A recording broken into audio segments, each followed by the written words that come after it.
Hello दोस्तों, स्वागत है आप सभी का आपका अपने चैनल बेसिक नॉलेज में। दोस्तों आज आप लोग इस वीडियो में देखने वाला हूं आप लोग का जो मैथ का पांच मॉडल सेट जारी हुआ है, तो सभी सब्जेक्ट का जारी हुआ है। तो मैथ का जो सेट जारी हुआ है उसमें सेट 2 देखेंगे, ऑब्जेक्टिव का सभी डिटेल सॉल्यूशन। जी हाँ, इस वीडियो को देखने के बाद हर एक क्वेश्चन आपको समझ में आ जाएगा और एग्जाम में दोस्तों इसी प्रकार के क्वेश्चन बिल्कुल डिट्टो पूछे जाएंगे। थोड़ा सा हो सकता है मान बदल दे, लेकिन इसी प्रकार के सवाल एग्जाम में देखने को मिलेंगे। तो समझ लीजिए ताकि एग्जाम में अच्छा नंबर ला पाओ। चलिए देख लेते क्या क्या क्वेश्चन है और हर एक चीज को सॉल्व करते हैं। और सभी दोस्तों को शेयर कर दीजिए, चैनल पर पहली बार आए सब्सक्राइब जरूर कर लीजिए इसी प्रकार वीडियो देखने के लिए और एग्जाम में बिल्कुल तहलका मचाने के लिए। देखिए क्या है पहला सवाल, 120 को अभाज्य गुणनखंड के रूप में गुणनखंड के गुणनफल के रूप में व्यक्त कीजिए। को लिखा जा सकता है, कैसे लिखा जा सकता है? तो हम लोग 120 को ऐसे लिख देंगे। ये क्वेश्चन फिक्स है, एक प्रकार एक इससे आएगा ही इस प्रकार का। तो 2 6 को क्या हो जाएगा 12 1 0, फिर 2 से जाएगा 2 3 6 1 0, फिर 2 से जाएगा कितना 2 1 कम 2 1 बचा 2 5 10। अब किस जाएगा सर? अब 3 से चल जाएगा, 3 1 25 15। क्या हो गया 2 गुना 2 गुना 2 गुना 3 गुना 5। तो 3 को 2 1 को 3 1 को 5 कहाँ है? देखो 2 गुना 2 गुना 2 गुना 3 गुना 5, 2 गुना 2 गुना 2 गुना 3 गुना 5। ऑप्शन नंबर 1 सही हो जाएगा। ठीक है, अगला सवाल है 26 91 का एचसीएफ है। तो 26 91 का एचसीएफ निकालने के लिए क्या करना दोस्त? पहले 26 का ऐसे तोड़ लेना। किससे जाएगा? किससे जाएगा? अरे भाई रुक ना, देखो चलो यहाँ देखते हैं। ठीक है, पहले 26 का आप निकाल लो इस प्रकार से। ये चल जाएगा 2 गुना 13 26। ठीक है, फिर निकालना है जिसका 91 का। 91 किससे जाएगा? तो ये किससे? 7 से जाएगा ना। 7 1 कम 7 7 7 गुना 13। तो 26 को हम लोग क्या लिख सकते हैं? देखिए 26 को हम लोग लिख सकते हैं 2 गुना 13, 2 गुना 13। बिल्कुल हाँ सर लिख सकते हैं, ये यही तो है। 91 को क्या लिख सकते हैं दोस्त? तो 91 को क्या लिख सकता हूँ? देखिए 91 को मैं लिख सकता हूँ 7 गुने 13। ठीक है, एचसीएफ क्या होता है? एचसीएफ मतलब हाईएस्ट कॉमन फैक्टर, मतलब हाई कॉमन, जो सबसे ज्यादा कॉमन हो, मतलब सब में कॉमन हो। मतलब क्या 13 दोनों में कॉमन आ रहा है, तो इसका एचसीएफ क्या हो जाएगा 13। बिल्कुल सही बात। तो देखो एचसीएफ कितना हो जाएगा 13, option number B. Next question है 3 + 2√5 कैसी संख्या है? तो देखिए यहाँ √5 है ना, जहां पे ऐसा रूट आएगा जिसका पूरा पूरी वर्गमूल नहीं निकलेगा भैया, वो होगा अपरिमेय संख्या। ध्यान से सुन लीजिए। तो √5 का वर्गमूल आप निकाल सकते हो? कभी नहीं निकाल सकते सर, पॉइंट में आ जाएगा। ठीक है, तो ये हो जाएगा अपरिमेय संख्या, क्योंकि रूट निकलेगा ही नहीं भैया। ये यूक्लिड विभाजन परिमेय के अनुसार a = bq + r में b क्या होता है? आप लोग जानते होंगे, एक हम लोग का फॉर्मूला होता है क्या, भाज्य बराबर। किसको तो पता है कमेंट में बोलना। भाज्य और क्या होता है? भाजक बराबर भाज्य गुणे भागफल। सॉरी यही फॉर्मूला है, भाज्य बराबर भाजक गुणे भागफल और प्लस में क्या होता है? शेषफल। ठीक है, तो ये उस टर्म में भाज्य बराबर ए क्या है? भाज्य है, बी क्या है? भाजक है, क्यू क्या है? भागफल है, और आर जो होता है रिमाइंडर यानी कि शेषफल होता है। तो हमारा बी क्या हो जा रहा है? पूछा है ना कि इसमें से बी क्या है, तो बी क्या है? बी इंटू क्या है? बी इंटू क्यू है। तो बी हो जाएगा भाजक और क्यू हो जाएगा क्या? भागफल। तो बी आपका क्या हो जाएगा? भाजक हो जाएगा। बी इक्वल टू भाजक, ऑप्शन नंबर बी। समझ गए? भाज्य बराबर भाजक गुने भागफल प्लस शेषफल। आप लोग ये फॉर्मूला बचपन से पढ़ते आ रहे हो। ठीक है, नेक्स्ट है पीएक्स का ये ग्राफ दिया हुआ है आप लोग का। इसमें आप लोग को बोलना है क्या, तो क्या बार काट रहा है? 1 बार 2 बार 3 बार 4 बार, 4 बार काट रहा है, तो पीएक्स की संख्या 4 हो जाएगी। बहुत आसान सवाल है, बस थोड़ा सा कॉन्सेप्ट आपको क्लियर करना चाहिए, सारा कुछ हो जाएगा। द्विघात बहुपद x² + bx + c है, तो शून्यकों का योग क्या होगा? देखिए दोस्तों, मैंने पिछला जो मॉडल पर बताया था उसमें थोड़ा सा मिस्टेक कर दिया था। आप लोगों का योग वहां पर बता दिया था, यहाँ पर सॉरी वहां पर गुणनफल बता दिया था क्या, -b/a बोल दिया था। ठीक है, जबकि ये होता है शून्यकों का योग। अल्फा प्लस बीटा का निकालना है तो ये आपको हो गया -b/a, लेकिन वही शून्यकों का ये गुणनफल निकालना है अल्फा इंटू बीटा, तो होता है c/a। ठीक है, तो आपको क्या बोला है? शून्यकों का योग क्या होगा? तो अल्फा प्लस बीटा -b/a हो जाएगा, तो -b/a ऑप्शन सी सही हो जाएगा। ठीक है, योगफल। अगला सवाल है किसी द्विघात बहुपद के शून्यकों की संख्या अधिकतम होगी। द्विघात बहुपद तो अधिकतम कितना होगा? 2 होगा। त्रिघात होता तो अधिकतम 3 होता। समझ रहे हो? द्विघात बहुपद मतलब पावर में क्या, x² आएगा, x² + 3x + 2 कुछ भी लिख दो। ठीक है, पावर में 2 है तो अधिकतम शून्य 2 ही हो सकता है, मतलब x का मान अधिकतम 2 ही आ सकता है। तो 2 यहाँ पर सही उत्तर हो जाएगा। अगला सवाल है रैखिक समीकरण दिया हुआ है और 2 गो x वाला और a1x और a2x वाला। ठीक है, ये दिया है condition a1/a2 = b1/b2 not equal to c1/c2। तो निम्न में से सही क्या होगा? तो ये वाला कब लगता है दोस्तों, आपको पता है? जब दोस्तों कोई हल नहीं होता है, जब समांतर हो जाता है तब तो लगता है, तब लगाते हैं हम लोग। क्या लगाते हैं? a1/a2 लगा दो इक्वल टू b1/b2 कर दो and it is not equal to c1/c2 कर दो। यही तो हो जाएगा क्या? यही तो हो जाएगा समांतर, मतलब एक भी इसका हल नहीं होगा। तो एक भी कोई हल नहीं होगा, option number C. Next question हम लोग का है समीकरण x + 2y = 3 2x + 2y = 6 के हल होंगे। तो बस कितना हल होगा देख लो, a1/a2 b1/a2 निकाल के। तो यहाँ पर देखो a1/a2 करेंगे, सबसे पहले a1/a2 निकालेंगे। तो a1 में क्या है? x का कोफिशिएंट कुछ नहीं है तो 1 है, बाई a2 का कितना है 2, a1/a2 1/2 आ गया। B1/B2 निकालो। ठीक है, क्या निकालो? B1/B2 क्या आ रहा देखो, B1 कितना है 2 है और B2 कितना है 2 है, ये भी कट के आ जाएगा 2/2 कट के आ जाएगा 1। तो ये वाला जो आ रहा है दोस्तों 1/2 आ रहा है, इसको जब कर रहे हैं तो 1 आ रहा है, बराबर हो रहा है क्या? बिल्कुल भी नहीं हो रहा है। तो समीकरण का हल क्या होगा? A1/A2 not equal to B1/B2, यानी कि इसके 1 हल होगा। ठीक है, समझ गए? जब भी हम लोग का होता है दोस्तों कि A1/A2 not equal to B1/B2, तो इसका मतलब क्या होता है? अद्वितीय हल। अद्वितीय मतलब क्या? सिर्फ 1 हल होगा, तो ऑप्शन नंबर 1 सही हो जाएगा, BC सही हो जाएगा। नेक्स्ट देखिए क्या बोल रहा है, समीकरण दिया हुआ है आपका दो गो के अनगिनत हल होने के लिए के का मान क्या होगा? अनगिनत हल कब होता है दोस्तों? जब संपाती हो जाता है। कंडीशन क्या होता है हमारा? कंडीशन होता है A1/A2 equal to B1/B2 equal to C1/C2। Condition तो हमारा ये होता है ना, क्या? A1/A2 equal to B1/B2 equal to C1/C2, यही तो हमारा कंडीशन होता है। ठीक है, तो चलिए सभी का वैल्यू लिखते हैं। A1/A2 क्या है? x का ऑप्शन कुछ नहीं है, तो 1/A2 कितना है 5 इक्वल टू B1/B2 कितना है 2, B1 है 2 और बटा B2 कितना है k। बस इसको सॉल्व करो, आंसर आ जाएगा। k गुना कर दो 1, k हो गया और 5 दूनी 10 हो गया, तो k का वैल्यू क्या हो गया 10। ऑप्शन नंबर बी को मार दो गोली। चलो बढ़ते हैं दोस्त आगे और खेलते हैं होली। क्या है देखो अगला सवाल आज आप सामने 11 नंबर, निम्न में से कौन द्विघात समीकरण नहीं है? तो मैंने आप लोगों को बताया था कौन द्विघात समीकरण नहीं होगा, मैंने ठीक बता दिया था। इसको तोड़ोगे तो ये एक्स स्क्वायर रख देगा, इधर तो एक्स स्क्वायर है नहीं तो कटेगा नहीं, इसमें भी एक्स स्क्वायर रह जाएगा। इसको तोड़ोगे तो इधर दोस्तों 2x स्क्वायर आ जाएगा, देखो x इंटू 2x क्या और 2x स्क्वायर होगा, और इसको इधर x स्क्वायर रह जाएगा, तो माइनस करोगे दोस्तों तो x स्क्वायर तो बच ही जाएगा ना, तो ये भी द्विघात समीकरण हो जाएगा। नेक्स्ट इसको देखेंगे दोस्तों, इसको तोड़ना, इसमें भी x स्क्वायर रह जाएगा, इधर x स्क्वायर नहीं होगा तो x स्क्वायर रह ही जाएगा ना। अब देखो इसको तोड़ेंगे तो इधर भी x स्क्वायर आएगा a - b का होल स्क्वायर में, और इधर भी दोस्तों इसको तोड़ेंगे इसको तो इधर भी x स्क्वायर होगा, तो x स्क्वायर इसमें, तो फिर इसमें देखिए x स्क्वायर इधर भी आ रहा है इधर भी आ रहा है, मतलब ये कट जाएगा x स्क्वायर तो x स्क्वायर नहीं रहेगा तो द्विघात समीकरण होगा ही नहीं, तो कोई मतलब नहीं होगा। ऑप्शन नंबर डी नहीं होगा। आप लोग सॉल्व करके देख सकते हो, तो नहीं है। द्विघात समीकरण x square plus b x plus c के मूल वास्तविक एवं समान है, तो वास्तविक और समान कब होता है मेरे भाई? जब d बराबर 0 होता है तो मूल वास्तविक और समान होता है, तो ऑप्शन नंबर 1 बिल्कुल 100% परम सत्य उत्तर है। द्विघात समीकरण दिया है कि विविक्तकर का मान, मतलब d का वैल्यू निकालना। d का वैल्यू क्या होता है दोस्त? B square minus 4ac। क्या फॉर्मूला हमारा होता है? B square minus 4ac। अब b का स्क्वायर मतलब देखो यहाँ पर ax square minus plus b x plus c है, b का वैल्यू कितना है -5 है, तो -5 का स्क्वायर -4। a का मान कितना है? देखो a का मान 3 है और c का मान कितना है? c का मान 2 है। बस करो, -5 का स्क्वायर 25 हो जाएगा। चलो मैं यहाँ लिखता हूँ 25। ठीक है, माइनस गुना करो 4 12 12 दूनी 24, इसको माइनस करोगे तो आ जाएगा 1, यानी कि इसका वियुक्त निकल कर क्या आ रहा है? 1 आ रहा है। सही है कि नहीं? देख लो एक बार। बी स्क्वायर 4ac 4 12 12 दूनी 24, 25 में 24 गया, तो चलो बहुत बढ़िया 1 आ जाएगा इसका वियुक्त, यानी कि ऑप्शन नंबर बी। अगला सवाल देखिए, निम्न में से कौन द्विघात सूत्र है? द्विघाती सूत्र सिंपल सा आसान है, -b plus minus under d/2a। देखिए डायरेक्ट फॉर्मूला पूछ दिया है, तो फॉर्मूला को भी कम मत समझिए, फॉर्मूला भी और पढ़ के रह जाओगे ना तो भी बहुत नंबर आ जाएगा, क्योंकि सारे क्वेश्चन तो फॉर्मूला बेस्ड होते ही है, वो डायरेक्ट उठा के फॉर्मूला भी पूछ देता है। तो -b plus minus under d/2a आपका ये द्विघाती सूत्र हो जाएगा। अगला दोस्तों एक एपी का दिया है कि लिए कर्म से ए प्रथम पद ए और सार्वंतर डी क्या होगा? तो प्रथम पद ए तो आपको दिख ही रहा है, जो पहला पद होता है 3, सार्वंतर डी निकालना है तो दूसरा में से पहला माइनस करो, दूसरा में क्या 1 और पहला में क्या 3, 1 में 3 जाएगा तो -2। ठीक है, अब देखिए ऐसा नहीं कि सर इसको इससे माइनस का तभी होगा, हाँ पिछले वाला को -1 करो, -1 तो भी दोस्तों -2 ही आ रहा है, समझ रहे हो? तो इसमें कोई दिक्कत नहीं है, कुछ भी माइनस करो। तो 15 का भी दोस्तों आंसर हो गया आप लोग। ठीक है, ए 3 हो गया और -2 हो गया। नेक्स्ट देखिए 16 नंबर, एपी क्या बोल रहा है? एपी 3 का 11वां पद होगा। 11वां पद मतलब a + 10d, तो ए क्या दिया हुआ देख लो यहाँ पर, ए दिया है -3, डी का वैल्यू कितना हो जाएगा? डी का वैल्यू होगा -1/2 और इसको माइनस कर लो, माइनस क्या -3 -3, समझ रहे हो? a2 - a1, a2 कितना है? -1/2 है, a1 कितना है? -3 है, तो -1 कर दिए, और कितना है? -1/2 -1 + 3, 2 तिया हो जाएगा 6, तो यहाँ पर इसको मैं एक काम करता हूँ, यहाँ 3 हो गया, इसको 2 तिया 6 इधर कर देता हूँ। ठीक है, -1 + 2 तिया 6 बट्टा में हो जाएगा 2। ठीक है, अब क्या करना देखो यहाँ पर एक जाएगा तो 5/2 हो जाएगा।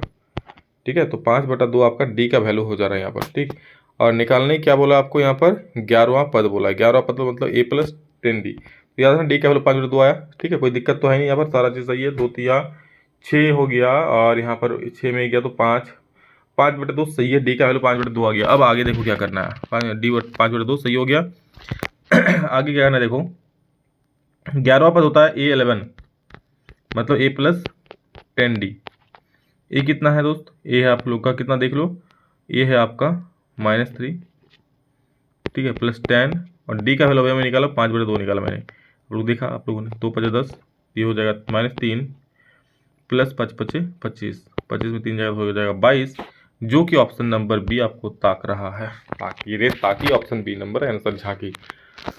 प्रथम n पदों n धन पूर्णांकों का योगफल क्या होता है, तो इसका जो सही उत्तर हो जाएगा प्रथम n धन पूर्णांक जो होगा दोस्तों n × n+1/2 हो जाएगा, ठीक है, इसका यानी कि ऑप्शन नंबर बी बिल्कुल सही उत्तर हो जाएगा, n × n+1/2, ठीक है।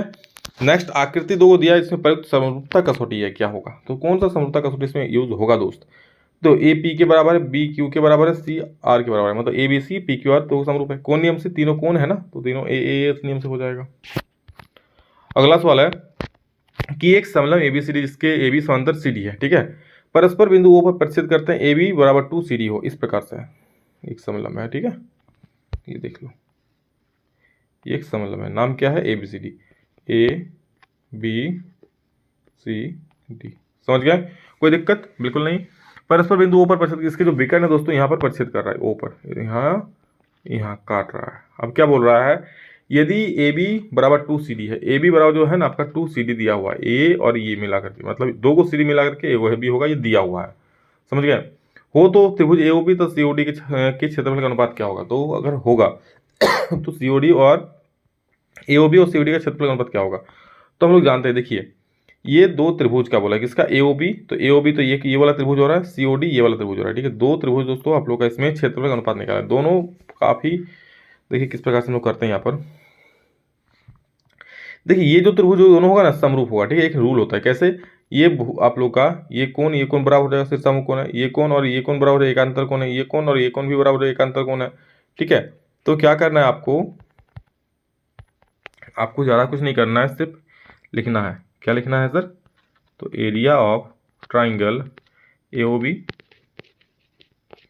By area of triangle C O D, बस सही चीज़ लिखना है, ये चीज़ लिख दी है। ये दोस्तों होता है उनके भुजाओं के वर्गों का योग के बराबर, ठीक है, भुजाएं क्या देखो, A B, A O B ले रहे हैं ना, तो ए बी हो जाएगा, इसमें सी डी हो जाएगा, तो ए बी बटा सी डी लिख सकते हैं, ए बी बटा सी डी का स्क्वायर। चलो आगे बनाते हैं इसको, तो हमारा ए बी बटा सी डी का स्क्वायर हो गया, ए बी बटा क्या है, सी डी का स्क्वायर। आप लोग जानते हो ए बी बटा क्या दिया, 2 सी डी दिया है, 2 सी डी दे दिया है, तो बटा सी डी का स्क्वायर, तो यहाँ से सी डी कैंसिल हो जाएगा, 2/1 हो जाएगा ना, 2/1 का स्क्वायर क्या करोगे, 4/1 मैंने 4:1, इसका आंसर हो जाएगा ऑप्शन नंबर सी, समझ गए, कोई दिक्कत, बहुत आसान सा सवाल था, ज़्यादा कुछ हार्ड नहीं है। देखो अगला सवाल, त्रिभुज एबीसी में ए बी बराबर 7 मिनट, ए सी बराबर 25 मिनट, बी सी बराबर 24 मिनट है, तो बी का मान क्या होगा, देखो मैं आपको हिंट देता हूँ, खुद बना लेना, बहुत आसान सवाल है। त्रिभुज एबीसी में ए बी बराबर 7 है, ए बी सी बराबर 25 है और ए बी सी बराबर 25 है, सबसे बड़ा क्या है 25, ठीक है, तो मैं इसको कर्ण मान लेता हूँ, एक समकोण त्रिभुज का बनाने का प्रयास करता हूँ, इसको मान लिया 25, इसको मान लिया क्या 7, और इसको मान लिया इसको मान लो 24, ठीक है, इसको मान लो क्या 24 और इसको मान लो 7, सही है, कोई दिक्कत नहीं है। अब हम लोग देखेंगे कि ये कोण बी कितना डिग्री होगा, हमको इसका नाम देते हैं, ये है ए, ये है बी, ये है सी, ठीक है, तो 25 का स्क्वायर इसका स्क्वायर प्लस इसका उसके बराबर होता है कि नहीं, देखो 24 का स्क्वायर करना हो जाएगा 576, सी है 7 का स्क्वायर करना हो जाएगा 49 उस इसको जोड़ोगे तो 9 15 का 5 हो जाएगा, हाथ मेरा 1 11 12 का 2, हाथ मेरा 1 1 5 1 6 625, ठीक है, जो कि 25 का स्क्वायर होता है, यानी कि एक समकोण त्रिभुज है। क्यों दोस्तों, क्यों है, क्योंकि इसका स्क्वायर इन दो स्क्वायर के योग के बराबर है, 25 का 625 होता है, उसके अनुसार ये दोनों क्या आप लोग का आंसर हो जाएगा, ठीक है, कोण बी का मान कितना डिग्री से हो जाएगा, इसलिए 90 डिग्री हो जाएगा, ठीक है दोस्तों। हमारा अगला सवाल क्या है, देख लीजिए, वाई अक्ष से बिंदु 3,5 की दूरी होगी, ठीक है, वाई अक्ष से आपको दूरी पूछा है, तो वाई अक्ष आपको पता है ये होता है एक्स अक्ष, ये होता है वाई अक्ष, बिंदु क्या है 3,5, मैं मान लेता हूँ कहीं पर 3,5 कहाँ पर होगा, यहाँ पर होगा, 3,5 में मान लेता हूँ यहाँ पर होगा, क्योंकि प्रथम चतुर्थांश में ही होगा 3,5। आपको पता है दोस्तों, जो पहला वाला होता है एक्स होता है, दूसरा वाला क्या होता है वाई होता है, ठीक, दूसरा वाला क्या होता है वाई, तो ये जो दूरी होगी ये किस अक्ष का होगा, ये वाई अक्ष का होगा। वाई अक्ष का दूरी कितना है, ये यहाँ से लेकर यहाँ तक हमको देखना पड़ेगा, ये वाला दूरी कितना है, तो ये कितना है 5 है, तो वाई अक्ष की दूरी कितना हो जाएगी 5 हो जाएगी। और अगर पूछता है एक्स अक्ष का दूरी कितना है, तो एक्स अक्ष में कितना है, देखो 3 है ना, तो एक्स अक्ष में कितना हो जाएगा 3, 3 कहाँ पर होता है, यहाँ पर होता है, तो ये वाला दूरी 3 होता है, समझ रहे हो, ये वाला दूरी, तो x का पूछा है तो 5 हो जाएगा। समझ गए हैं। अगला है बिंदु इतना और इतना को मिलाने वाले रेखाखंड का मध्य बिंदु का नियामक है। मध्य बिंदु बोला है तो मध्य बिंदु का फॉर्मूला क्या होता है, x1 प्लस x2/2। सुन लो, x1 plus x2/2 y1 plus y2/2, ये किसका फॉर्मूला होता है, मध्य बिंदु का। बस सिंपल सा वैल्यू बैठाओ, आंसर आ जाएगा। वैल्यू क्या बैठाओगे, x1 का क्या है, देखो ये है x1 y1, ये है x2 y2। तो x1 में -10 प्लस x2 में क्या है 6/2, कॉमा y1 में कितना है 6 प्लस y2 में कितना है -10/2। बात हुआ बराबर। अब क्या करना दोस्त, अब देखो यहाँ -10 है, -10 प्लस 6 यानी कि हो जाएगा माइनस कितना, -4/2। और इसको करोगे तो 6 में 10 जाएगा, प्लस माइनस माइनस, 6 में 10 जाएगा तो ये भी -4/2। काट दोगे 2 बार में कट जाएगा, ये भी कट जाएगा 2 बार में, लेकिन माइनस तो रह ही जाएगा ना, तो -2 ऑप्शन नंबर डी बिल्कुल सही उत्तर हो जाएगा। आगे बढ़ेंगे दोस्त, और बोला है tan 30 degree by 1 - tan square 30 degree का वैल्यू क्या होगा। तो आपको पता है tan 30 का वैल्यू कितना है 1/√3, तो लिख दिया 1/√3। फिर बाई 1 - 1/√3 का स्क्वायर भी बोला है ना, tan 30 का स्क्वायर भी बोला है तो उसका 1/√3 का स्क्वायर कर देंगे। अब क्या करेंगे, 1/√3 तो है ही, बटा में 1 - 1/√3 का स्क्वायर क्या होगा 1/3 हो जाएगा। इसका अब सिंपल से एलसीएम लेना है। चलो आगे पेज में एलसीएम लेते हैं, तो यहीं पर थोड़ा सा देख लो क्या होगा। देखो अब क्या करना, 1/√3 तो है ही, तो 1/√3 हम लिखेंगे, कोई दिक्कत नहीं। अब क्या करेंगे, ये हो जाएगा 3 एकम 3 - 1/2, मतलब 3 में एक जाएगा तो क्या हो जाएगा, सॉरी बट 2 नहीं, यहाँ पर होगा 3 में एक जाएगा 2 बचेगा, तो 1/√3/2/3, 1/√3 ये वाला होगा और बटा में 2/3 होगा, 1/√3/2/3। तो यहाँ लिख सकते हैं 1/√3 और बटा में 2/3। इसको सही से कर दो थोड़ा, तो 1/√3 है और ये 3 थोड़ी होगा, √3 और 2/3 होगा, ठीक है, √3 नहीं होगा। और ये 3 ऊपर चल जाएगा, 3 क्या होगा ऊपर चल जाएगा, बाई नीचे क्या रहेगा 2 रह जाएगा। तो ये जो 3 है इसको मैं √3 × √3 लिख सकता हूँ, √3 × √3 3 होता है ना, तो इसको मैं क्या लिख दूंगा √1 मतलब √3 × √3 और बटा नीचे है √3 और इंटू 2, ये तो √3 कट जाएगा, क्या बचेगा, ये बचेगा √3/2। तो √3/2 किसका वैल्यू होता है देख लो, sin 60 का वैल्यू होता है √3/2, यानी बी नंबर बिल्कुल सही हो जाएगा। अगला सवाल बोला है cosec 31 - sec 59 डिग्री का मान क्या होगा। तो cosec 31 जब भी इस प्रकार का रहेगा, आंख मूंद करके आप जीरो मार देना, कोई काटने वाला नहीं होगा, एग्जामिनर भी नहीं काटेगा, एग्जामिनर भी नहीं काटेगा। कैसे, cosec 31 को मैं लिख सकता हूँ क्या, sec 90 - 31 लिख सकता हूँ, और माइनस है क्या, नहीं तो आप ऐसे भी इसको कर सकते हो कि cosec है तो cosec ही लिख दो, क्या दिक्कत है। cosec 90 माइनस कितना माइनस करें कि 31 हो जाए, cosec का तो cosec मैंने लिख दिया, cosec है तो cosec लिख दिया, देखो ठीक है, कोई दिक्कत नहीं है ना। अब कितना माइनस करें ना, सर 59 माइनस करेंगे तो 31 आ जाएगा, बिल्कुल सही बात। माइनस क्या, sec 59 डिग्री, 59 डिग्री। सिंपल सा फॉर्मूला, cosec 90 माइनस थीटा क्या होता है sec थीटा, यानी कि sec 59 डिग्री, और माइनस में क्या है sec 59 डिग्री। सिंपल सा है, कट जाएगा, 0 0 हो जाएगा आंसर। सिंपल, दोनों तरफ सेम है तो 0 हो जाएगा आंसर। यदि sin a बराबर 3/5 है तो cosec मान ज्ञात करना। तो आपको पता है दोस्तों sin a बराबर दिया है कितना 3/5, यानी कि होता है p/h, होता है कि नहीं होता है, बिल्कुल होता है। हमको निकालना है b, तो एक फॉर्मूला होता है h² = p² प्लस का b² होता है। h यानी 5 का स्क्वायर इक्वल टू p का स्क्वायर कितना है 3 का स्क्वायर, और प्लस b आपको निकालना है b का स्क्वायर। तो 5 का स्क्वायर 25 हो जाएगा, 3 का स्क्वायर 9 हो जाएगा, 25 में 9 माइनस कर दो इक्वल टू b का स्क्वायर, 25 में 9 माइनस कर दो इक्वल टू b का स्क्वायर। 25 में 9 जाए तो कितना बचेगा 16 बचेगा, 16 का b स्क्वायर इक्वल टू 16, तो b बराबर क्या हो जाएगा √16, यानी कि हो जाएगा 4। समझ गए, b का वैल्यू हमारा 4 आ गया। आपको निकालना क्या है, आपको निकालना है cos a बराबर b/h। आपको पता है b का वैल्यू 4 आया और बटा a का वैल्यू, h का वैल्यू कितना है 5, 4/5 आंसर हो जाएगा। समझ गए। अगला सवाल है दोस्तों कि धरती पर एक मीनार ऊर्ध्वाधर खड़ी है, ठीक है, धरती पर एक मीनार सीधा मतलब खड़ी है, ठीक है, धरती के एक बिंदु से मीनार के पाद बिंदु से दूरी कितना 15 मीटर। मीनार ये वाला मान लो मीनार है, धरती का किसी बिंदु से मीनार के पाद बिंदु की दूरी कितना है 15 मीटर है, ये हो गया। मीनार के शिखर का उन्नयन कोण जो दिया है ये 60 डिग्री दिया है, ये 60 डिग्री दिया है उन्नयन कोण। तो मीनार की ऊंचाई मतलब ये वाला निकालना है। सिंपल सा फॉर्मूला है, ये थीटा है, ठीक है, कितना है 60 डिग्री, ये दिया हुआ ये निकालना है। तो इस कोण के लिए क्या होता है बी होता है, बी, और ये होता है क्या पी। तो tan 60 लगा दो, क्या लगा दो tan 60 डिग्री, p/b, इसको आप p मान लो, b कितना है 15, तो ये tan 60 कितना होता है √3 और p/15। तो P इक्वल हो जाएगा 15√3। आपका जो आंसर है, आंसर हो जाएगा बी। समझ गया? नेक्स्ट क्वेश्चन, कोण ABC में जिसका कोण B समकोण है, ठीक है, AB बराबर इतना दिया है, AC बराबर इतना दिया है, तो BAC का मान निकाल करो। ABC में जिसका कोण B समकोण है, कोई त्रिभुज है, ठीक है, त्रिभुज ABC जिसमें B क्या है, ये B समकोण है, तो ये होगा A, ये होगा C। क्या बोल दिया है, AB 3√3, AB क्या है 3√3 है, सही है। AC क्या है 6 है, AC क्या है 6 है, तो आपको निकालना क्या है BAC का मान। BAC को मिला BAC ये वाला, ये थीटा क्या होगा, देखो मेरे पास ये क्या है, ये पता आपको, ये थीटा लेके चलना है, तो मैं इसको थीटा मान लेता हूँ, क्या मान लेता हूँ थीटा। अच्छा ये वाला थीटा लोगे तो क्या होगा, इसके सामने वाला B होगा और जो ये वाला होता है H होता है, क्योंकि सम्मुख वाला तो P हो जाता है ना, तो हमको अभी निकालना है क्या, थीटा का वैल्यू। तो ये है क्या B, ये है H, तो से B और H किस में लगता है, कॉस थीटा में लगता है। कॉस थीटा बराबर B बटा H, B मतलब क्या AB और H मतलब है AC। तो AB मतलब हो जाएगा 3√3 बटा AC में हो जाएगा 6, 3 दूनी 6 कट जाएगा √3/2।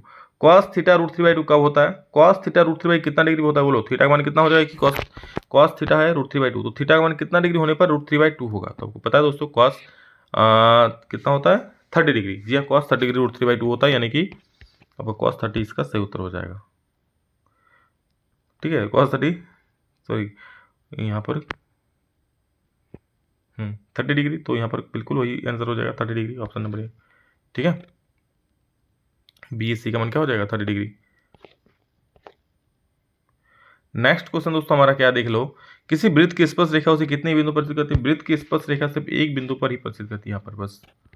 नेक्स्ट है 5 सेंटीमीटर त्रिज्या वाले एक बिंदु P पर स्पर्श रेखा की लंबाई PQ तथा O से जाने वाली रेखा के बिंदु Q इस प्रकार मिलती है कि OQ बराबर 12 सेंटीमीटर, PQ की लंबाई याद करें। बिल्कुल आसान सवाल, देखो क्या है, बोले 5 सेंटीमीटर त्रिज्या वाले एक वृत्त के किसी बिंदु P, एक वृत्त है, ठीक है, वृत्त के किसी बिंदु मान लेते हैं यहाँ पर P है, पर स्पर्श रेखा PQ से O स्पर्श रेखा PQ, ये PQ स्पर्श रेखा है, ये PQ स्पर्श रेखा है, PQ केंद्र O से जाने वाली रेखा से बिंदु, केंद्र O से जाने वाली रेखा से बिंदु Q इस प्रकार मिलती है, O से जाने वाली ये वो है, से जाने वाली रेखा से बिंदु Q इस प्रकार मिलती है कि OQ बराबर 12 सेंटीमीटर है। OQ बराबर कितना है 12 सेंटीमीटर, PQ की लंबाई क्या, OQ कितना है 12 सेंटीमीटर, ये है 12, ठीक है, और त्रिज्या कितना है 5, ये वाला है 5, तो आपको PQ निकालना है। तो आपको पता है दोस्त कि PQ बराबर क्या होगा, आपको यहाँ पर फॉर्मूला क्या होता है हमारा कि OQ का स्क्वायर, OQ का स्क्वायर इक्वल टू होगा PQ का स्क्वायर होता और प्लस होता OP का स्क्वायर।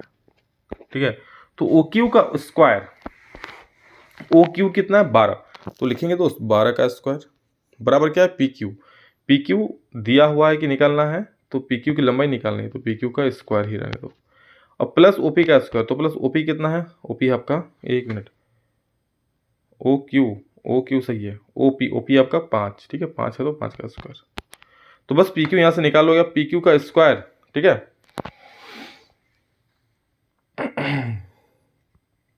PQ का स्क्वायर प्लस ये अलग है, ठीक है, PQ का स्क्वायर 12 का स्क्वायर माइनस 5 हो जाएगा, तो PQ का स्क्वायर इक्वल टू 12 का स्क्वायर माइनस 5 का स्क्वायर, तो 12 का स्क्वायर हो जाएगा 144 और 5 का स्क्वायर हो जाएगा 25, 144 में 25 माइनस कर देगा जो कि होगा 119, इसका स्क्वायर है तो स्क्वायर हटा देना, रूट आ जाएगा √119, ठीक है, √119 ऑप्शन नंबर B सही हो जाएगा।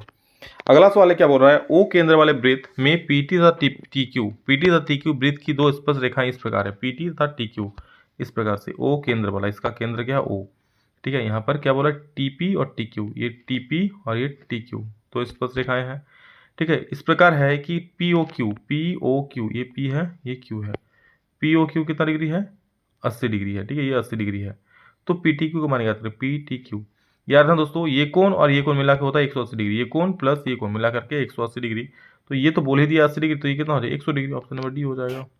ठीक है, 60 डिग्री केंद्र कोण वाले 14 सेंटीमीटर त्रिज्या वाले त्रिज्याखंड का क्षेत्रफल θ/360 इंटू पाई स्क्वायर, सीधा सीधी करो आंसर आ जाएगा, पाई r स्क्वायर करो ना, θ/360 करो ना, पाई का वैल्यू 22/7 करो ना, और r का स्क्वायर मतलब किसका स्क्वायर 14 का स्क्वायर, तो 7 दूनी 14, यहाँ पर 1 मिनट अभी मत काटो, इसको फिर से दोबारा लिख देना, चलो 14 का स्क्वायर यहाँ पर मैं 14 गुना 14 लिख देता हूँ, ठीक है डायरेक्ट, तो 7 दूनी 14 कट जाएगा, ठीक है, और यहाँ पर क्या होगा देखो r का वैल्यू θ/360, थीटा कितना दिया हुआ है 60 डिग्री, तो यहाँ पर 60 डिग्री लिखो, ये है 60 डिग्री, 1010 6 चौक 36 6 बार में, ठीक है, और फिर से काटेगा दोस्तों, यहाँ पर आपका 2 3 का 6 कट जाएगा, यानी 22 को 14 से गुना करो, 308/3 इसका सही उत्तर हो जाएगा। ठीक है, 308/3 centimetre square. Okay, next question है, एक वृत्त का परिमाप और क्षेत्रफल संख्यात्मक रूप से बराबर है। परिमाप होता है 2πr, ठीक है, और क्षेत्र होता है πr स्क्वायर। ये बराबर है तो पाई से पाई जाएगा, 2 r है तो 1 r जाएगा, 1 r जाएगा।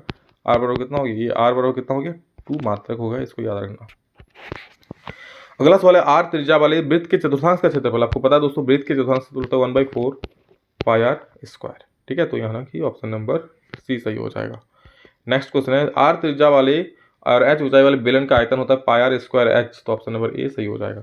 14 सेमी त्रिज्या वाले अर्धगोले का वक्र पृष्ठ क्षेत्रफल क्या होता है, तो अर्धगोले का वक्र होता है 2πr का स्क्वायर। तो 2πr का स्क्वायर यानी कि 2 × 22/7 × r का स्क्वायर यानी कि किसका स्क्वायर, 14 का स्क्वायर। 14 का स्क्वायर यानी 14 × 14 डायरेक्ट करते हैं, क्योंकि आपको ऑब्जेक्टिव पूरा फुल नहीं बनाना है। 7 × 14 गुना कर दो, आंसर आ जाएगा 22 × 44, 44 को 14 × 28 से गुना कर दो, 4 × 32 का 2 हाथ मेरा 3, 7 × 8 9 10 11, 112 और 112, 2 3 2 1 1232 इसका सही उत्तर हो जाएगा। 1232 आपका ऑप्शन नंबर सी।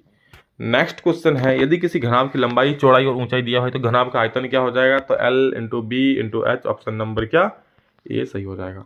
दोस्तों ये माध्य दिया हुआ, यदि इतना का माध्य 5 हो तो x का मान क्या हो, माध्य मतलब क्या, सभी का योग बड़े कुल संख्या, सभी का जोड़ दो, x + 3 + 4 + 5 सभी का योग बड़े कुल संख्या कितना, 1 2 3 4 है तो 4, अब बराबर कितना है 5, तो 4 5 कितना हो जाएगा 20 हो जाएगा। 20 होगा तो मैं यहाँ पर लिख देता हूँ क्या हो जाएगा, x बराबर नहीं छोड़ो, ये हो जाए x प्लस, ठीक है, x प्लस 3 4 7 और 5 12 बराबर हो जाएगा 4 5 20, तो 20 से 12 माइनस करना, x बराबर 8 हो जाएगा।